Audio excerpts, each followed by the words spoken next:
আল্লাহ পাক বলেন ফজরের কসম ওয়াল ফজর,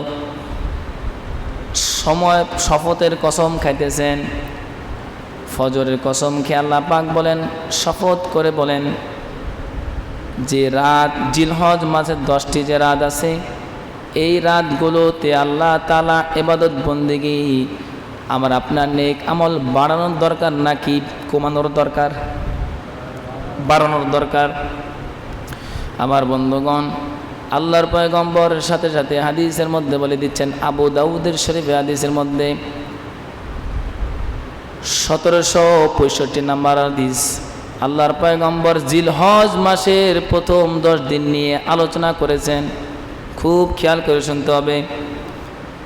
1765 নম্বর হাদিস, 1765 1765 নম্বর হাদিসের মধ্যে আল্লাহ পাকের পয়গম্বর আবু দাউদ শরীফের হাদিসের মধ্যে বলেছেন, ইন্না আফদালাল আইয়াম ইনদাল্লাহি তাবারাকা ওয়া তাআলা আইয়ামুল আশর। আল্লাহ পাকের পয়গম্বর বলেন, জিলহজ মাসের প্রথম 10 দিন আল্লাহ পাকের কাছে সবচাইতে গুরুত্বপূর্ণ মর্যাদাপূর্ণ দিনগুলো। সুবহানাল্লাহ পড়েন। আমার বন্ধুগণ, বলেন তো আল্লাহ তাআলা কোরআনের মধ্যে শপথ করে বলেন, কসম করে যে বিষয়টা বলেন আল্লাহ তাআলা, ওই বিষয়টা কি গুরুত্বপূর্ণ কম না বেশি?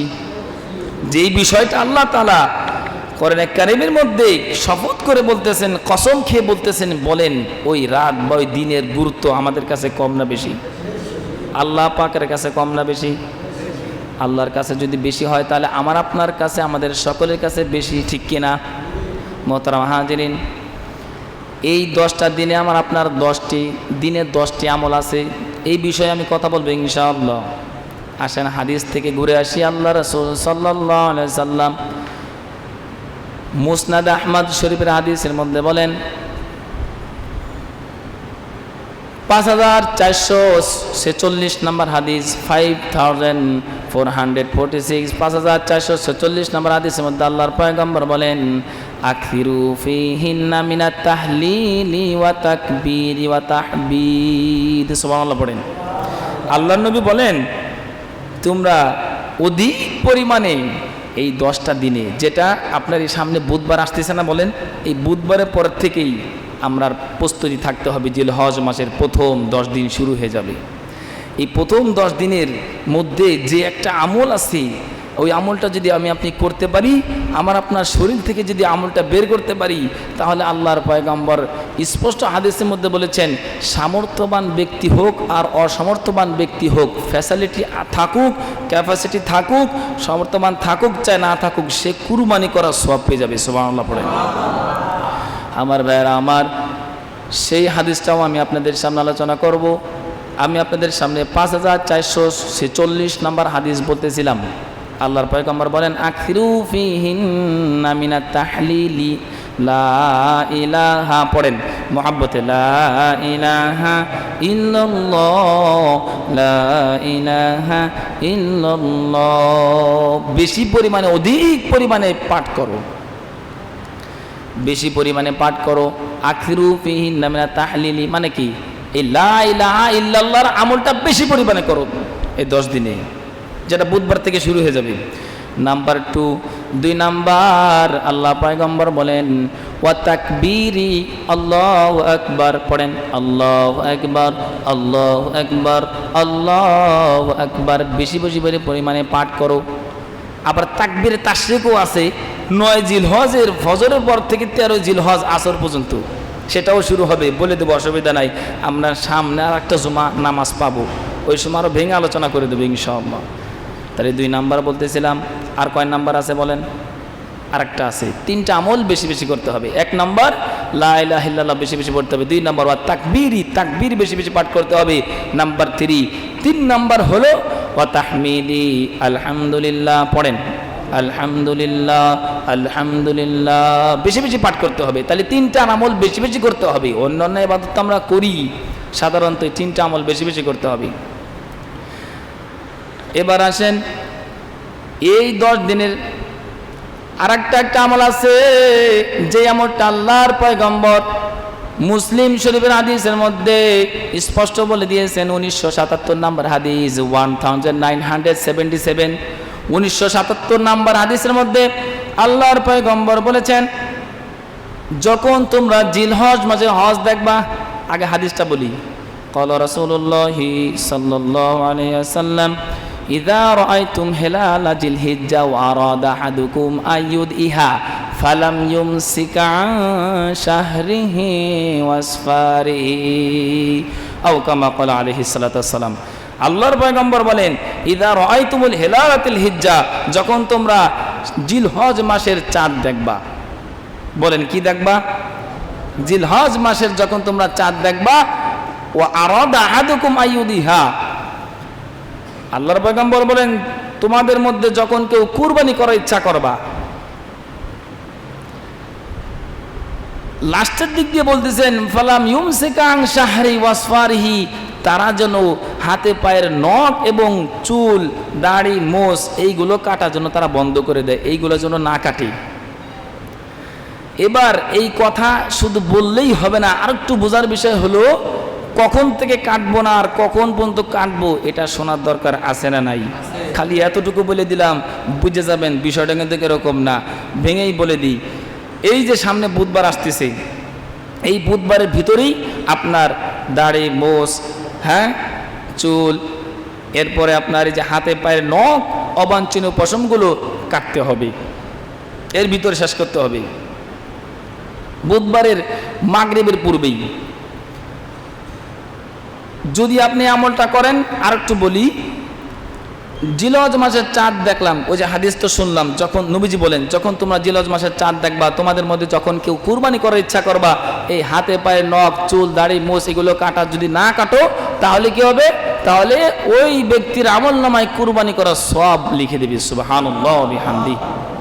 এখন বলেন, সমর্থবান ব্যক্তি যে খালি আমল করতে পারবে, আর যার সমর্থবানে গরিব মিসকিন সে কি আমল করতে পারবে না? সবার জন্যই পারবে। এক সাহাবী জিজ্ঞাসা করতেছি, ইয়া রাসূলুল্লাহ, হাবিবাল্লাহ, আপনি এমন একটা আমল বলে দেন, কুরবানি করার কুরবানি করার সওয়াব আমার আমল নামে আসবে। কারণ সমর্থবান ব্যক্তি যারা আছে এরা তো কুরবানি করলে সওয়াব পেয়ে যাবে, তারা তো সওয়াব কামাবে, সঞ্চয় করবে, কিন্তু আমরা তো গরিব মানুষ, আমাদের জন্য এমন একটা আমল বলে দেন যে আমাদের যে আমলটার কারণে আমরা কুরবানি করার সওয়াব পেয়ে যাব। তখন নবীজি এই হাদিসটা বলেন এবং এই আমলটা শিখায় দেন। এবার আসেন, এই বুধবারে জিলহজ মাসের প্রথম 10 দিনের থেকে বৃহস্পতিবার থেকে সম্ভাবনা বেশি।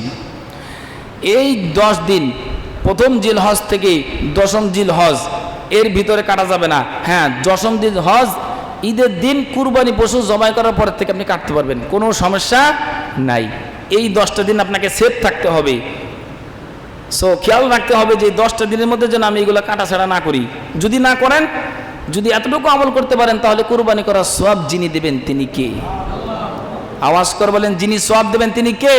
আল্লাহ। এবার আসেন, এই 10টা দিনের আমল আমি আপনাদের সামনে বলে যাই, সময় কম। প্রথম দিনের যে আপনি আমল করব, প্রথম জিলহজের প্রথম আপনি যে আমল করব, জিকির আল্লাহ তাআলার বেশি পাঠ করব, জিকির করব, আল্লাহ তাআলার স্মরণ করব। এই জিকির যে আপনি নির্দিষ্ট দিন সময়ে করব, সেটাও আল্লাহ তাআলা সূরাতুল হজের মধ্যে 17 পারা 14 নম্বর পৃষ্ঠা 28 নম্বর আয়াতের মধ্যে আল্লাহ তাআলা বলেন, ওয়াযকুরু ইসমাল্লাহি ফি আইয়ামিম মা'লুমাত। এর আগের আয়াতে আল্লাহ তাআলা বলতেছেন, টাইম নাই বলে যায় সংক্ষেপে, যাতে তারা নির্দিষ্ট দিন সময়ে তারা তাকবীর আল্লাহর স্মরণ যেন করে। ফি আইয়ামিম মা'লুমাত, এই নির্দিষ্ট দিন সময়ে তারা যেন আল্লাহকে স্মরণ করে, আল্লাহর নাম যেন তারা স্মরণ করে, তাকবীরগুলো পাঠ করে। 1 নাম্বার, তাহলে দলিল বুঝছেন তো? 17 পারা 14 নম্বর পৃষ্ঠা। 1 নাম্বার বেশি বেশি জিকির করা। 2 নাম্বার বেশি থেকে বেশি নেক আমল করা, বেশি থেকে বেশি নেক আমল করার চেষ্টা করা। 3 নাম্বার, যাদের উপর কুরবানি করা ফরজ হয়েছে, ওয়াজিব হয়েছে, এই কুরবানি করার আমল করা, সামর্থ্যবান ব্যক্তি যারা আছেন তারা কুরবানির আমলগুলো করা। 3 নাম্বার। 4 নাম্বার হলো যাদের উপর হজ ফরজ হয়েছে, হজের আমল করা। 4 নাম্বার, নাম্বার 5, 5 নাম্বার হলো, খেয়াল করেন 10 দিনের 10টা আমল বলতেছি। 5 নাম্বার হলো এই যারা কুরবানি দিবেন, কুরবানি করার ইচ্ছা যাদের আছে তারা এই চুল, দাড়ি, মোষ, হাতে পায়ে নখগুলো কাটা বন্ধ করবেন। ওই যে করলেই সব হবে। আমি বলতে পারি মনে মনে যে হুজুর খালি বন্ধ করবেন বলতেছেন, করলে কি কোনো গুনাহ হবে না? করলে কোনো গুনাহ হবে না। হয়তো একটা আপনার আমল থেকে আপনি সরে গেলেন, আমলের সব থেকে আপনি বঞ্চিত হলেন, এতটুকুই। করলে আবার মনে মনে করেন না যে হুজুর তাহলে কি গুনাহ হবে না? গুনাহ হবে না। কয় নাম্বার বলতেছিলাম? 6 নাম্বার। 7 নাম্বার, বেশির থেকে বেশি পরিমাণে আল্লাহ তাআলার তাকবীর পাঠ করা। তাকবীরটা হলো কি? ওই যে বললাম, ওই হাদিসটা যেটা আপনাদের সামনে বললাম যে 5446 নাম্বার হাদিস, যে আকসিরু ফাহিন্না মিনাত তাহলিলি ওয়া তাকবীরি ওয়া তাহমিদি, বেশি থেকে বেশি তাকবীর পাঠ করা। আল্লাহু আকবার পড়েন, আল্লাহু আকবার, আল্লাহু আকবার, আল্লাহু আকবার। এরপরে 8 নাম্বার আসেন আইয়ামে তাশরিক, যেটাকে আমরা বলি তাকবীরে তাশরিক। এই 9 জিলহজ থেকে শুরু করে 8 নাম্বার বলতেছি, 9 জিলহজ থেকে শুরু করে 10ই কি তো 13 তারিখ, 13ই জিলহজ, 13 তারিখ আসর পর্যন্ত তাকবীরটা কি? আল্লাহু আকবার, আল্লাহু আকবার পড়েন, লা ইলাহা ইল্লাল্লাহু আল্লাহু আকবার, আল্লাহু আকবার লিল্লাহিল হামদ। 8 নাম্বার। 9 নাম্বার, নফল রোজা রাখার অভ্যাস রাখা। কারণ আল্লাহর নবীজি 1 জিলহজ থেকে, জিলহজের প্রথম দিন থেকে 9 জিলহজ পর্যন্ত রোজা রেখেছেন। 10 জিলহজ তো আপনি রোজা রাখতে পারবেন না, কারণ 10 জিলহজ তো কুরবানির দিন, ঠিক কিনা? তাহলে 9টা রোজা রাখার অভ্যাস রাখা, নফল রোজা রাখার অভ্যাস রাখা। 10 নাম্বার, নবীজির সুন্নাহর উপর আমল করা। এবার আসেন নবীজির সুন্নাহ কি? সোমবার, বৃহস্পতিবার রোজা রেখেছেন, প্রত্যেক মাসে 13, 14, 15 তারিখে রোজা রেখেছেন। এই আমলগুলো করা, বুঝতেছেন সবাই? মুহররমের রোজা কি তো ইয়াউমে আরাফা, আরাফার রোজা, যেটাকে আমরা বলি 9 জিলহজ, এই আরাফার দিনে রোজা রাখার অভ্যাস রাখা। তাহলে এই মোটামুটি সুন্নাহগুলো আমরা আদায় করার চেষ্টা করব তো ইনশাআল্লাহ। সবাই জবান খুলে বলেন ইনশাআল্লাহ। আর মিয়া বললেও তো একটা সওয়াব পাবেন, নিয়ত করার সঙ্গে সঙ্গে একটা সওয়াব পাবে। ওয়াল ইতমামু আস-সা'য়ু মিন্নি ইতমামু মিনাল্লাহ, চেষ্টা দোয়া থাকবে বান্দার পরিপূর্ণ। ওয়াল ইতমিমামু মিনাল্লাহ, পরিপূর্ণ করবে কে? তা আপনি যে ইনশাআল্লাহ বললেন, একটা নেক কাজ করার যে একটা নিয়ত করলেন, সওয়াব যিনি দিবেন তিনি কে? আল্লাহ। তাহলে নিয়ত করার মধ্যে ইনশাআল্লাহ বলার মধ্যে ফায়দা আছে না নাই? মুহতারাম হাজিরিন, এই ছিল 10টা বিষয় আলোচনা। এই সুন্নাহগুলো আমি আপনি যথার্থভাবে নিজেও আমল করব, আহালিয়া যারা আছে বাসার পরিবারে, বাসার মধ্যে যারা আছেন মা বোনদেরকেও আমরা জানাতে পারবো না ইনশাআল্লাহ। তাকবীরগুলো বেশি বেশি পাঠ করা 1 নাম্বার, বেশি বেশি জিকির আজকার পাঠ করা 2 নাম্বার, বেশি থেকে বেশি নেক আমল করা 3 নাম্বার, যে কোনো ছোট হোক বড় হোক গুনাহ থেকে বেঁচে থাকা 4 নাম্বার, যাদের উপর কুরবানি এরকমভাবে ওয়াজিব হয়েছে, ফরজ হয়েছে, তাদের কুরবানির আমলগুলো করা 5 নাম্বার, যাদের উপর হজ পালন করা ফরজ, হজ পালন করা 6 নাম্বার, যাদের কুরবানি করার ইচ্ছা আছে। আপনারা অনেকেই কুরবানি পশু জবাই দেবেন না বলেন? এই কুরবানির পশুগুলো যারা জবাই দেবেন, বিশেষ করে তারাই এই আমলটা, তাদের জন্য কিন্তু এই হাদিস। সো যারা কুরবানি করার সামর্থ্য নেয় তারাও যদি আমলটা করে, তারাও সওয়াব পেয়ে যাবে। যারা কুরবানি করার ইচ্ছা আছে তারা এই হাতে পায়ের নখ, এরপরে চুল, দাড়ি, মোষ এগুলো কাটা, এগুলো না কাটা। 7 নাম্বার, বেশি থেকে বেশি পরিমাণে আল্লাহ পাকের তাকবীর পাঠ করা, তাকবীরগুলো বেশি বেশি পাঠ করা। আল্লাহু আকবার, আল্লাহু আকবার। চলতেছি ফিরতেছি, রাস্তাঘাটে যেতেছি, দোকানে যেতেছি, মসজিদের দিকে যেতেছি, হুন্ডা চালাইতেছি, গাড়িতে উঠতেছি, যে অবস্থায় থাকবে এই 10 দিনে বেশি বেশি আমল করার চেষ্টা করব। 7 নাম্বার। 8 নাম্বার, এই তাকবীর আইয়ামে তাশরিক পাঠ করা 9 জিলহজ থেকে 13 জিলহজ পর্যন্ত। 10 নাম্বার, 9 নাম্বার, 10 নাম্বার, বেশি থেকে বেশি এরকমভাবে আমরা আমল করব। যে সুন্নাহগুলো নবীজির, আরেকটা আমল বাদ দিয়ে গেছি, সুন্নাহ যেটা হলো নফল রোজার কথা বললাম। নফল রোজা আমরা রাখার চেষ্টা করবো 8 নাম্বার।